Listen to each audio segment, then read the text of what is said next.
Bonjour, Madame Sirois. Bonjour. Lundi, le 17 janvier dernier, c'était le 24e Télé-Radioton. Comment ça s'est déroulé? Écoutez, ça a super bien été. Ça a même été au-delà de nos espérances. On sait qu'on a dû se réinventer cette année, hein, dû à cette chère pandémie. Il a fallu refaire notre Télé-Radioton d'une autre façon. On est allé à Montréal en septembre, enregistrer tout ce qui était la portion artistique du spectacle. On est redescendu avec ça ici.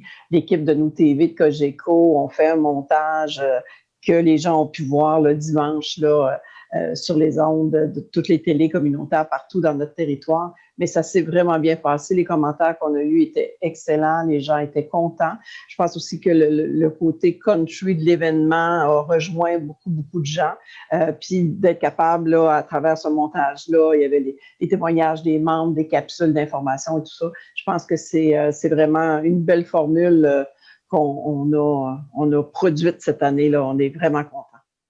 Et c'est combien d'argent qui était amassé jusqu'à date? Bien là, vous voyez, jusqu'à maintenant, dimanche, quand on a terminé, on était à tout près de 274 000.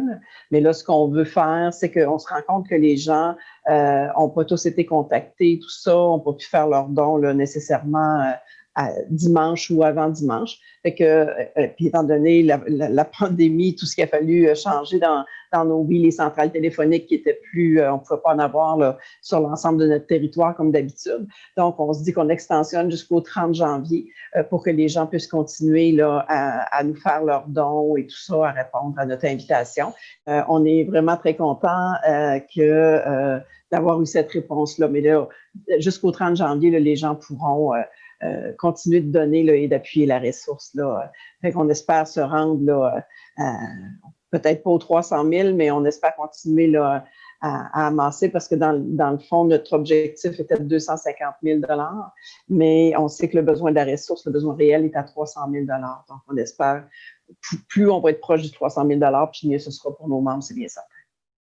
Mais c'est toujours possible à l'année de faire des dons pour ceux qui veulent en faire. Oui, tout à fait. À la ressource, on accepte les dons à l'année, c'est bien sûr. On est sur le territoire à l'année longue, donc c'est sûr qu'on accepte les dons là, toute l'année. C'est que le Télé-Radioton dans cette période-là, c'est une période très, je vous dirais, plus visible, là, où on est plus présent là, de par les médias et tout ça. Donc, c'est sûr que là, c'est comme le gros happening, mais toute l'année, les gens peuvent faire des dons, c'est certain. D'accord. Là, c'est sûr, la plupart des gens vous connaissent bien. Mais pour vous, nous rappeler, c'est quoi la mission au juste? La ressource, comme son nom le dit, on vient en aide aux personnes handicapées sur l'ensemble de notre territoire et dans toutes les formes de handicap. Donc, de l'âge, du berceau, si on veut, pour prendre l'expression au tombeau. Donc, on est là quand le réseau de la santé ne peut pas répondre aux besoins des gens. Quand, pour une raison ou une autre, les gens ne correspondent pas à tous les critères d'admissibilité du réseau. À ce moment-là, la ressource prend le relais. Les gens nous sont référés par les spécialistes de la santé, que ce soit pour de l'achat d'équipements spécialisés, que ce soit parfois pour de l'aide financière, que les gens puissent aller en cas de vacances, que les gens puissent avoir des loisirs, un peu de répit pour les parents.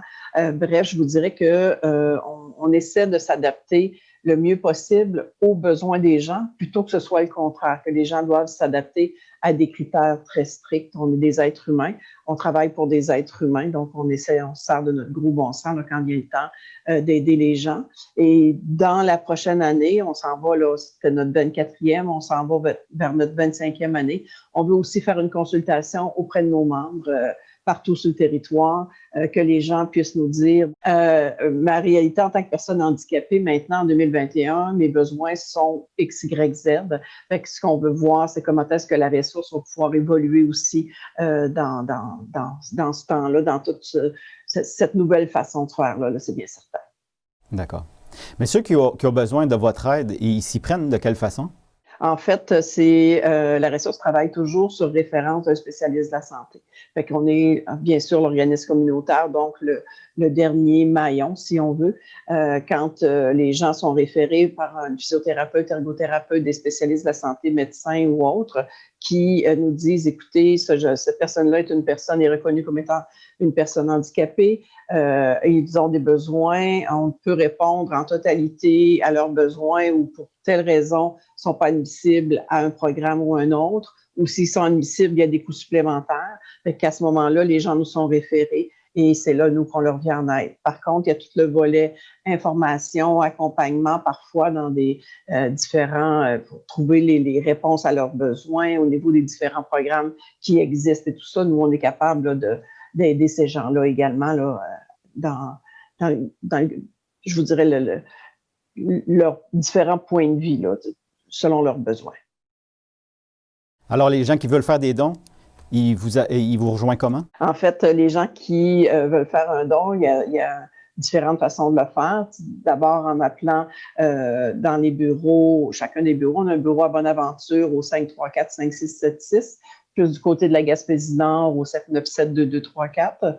Il y a toujours le site Internet de la ressource ou www.laressource.tv où les gens peuvent aller directement sur le site, faire un don en ligne. C'est sécurisé. Donc, les gens, je vous dirais que cette année, là, les gens ont beaucoup fonctionné de cette façon-là, étant donné, je pense que les gens ont changé aussi leur façon de magasiner, tout ça. Là, on a appris à faire confiance un peu aux dons en ligne comme ça. Là.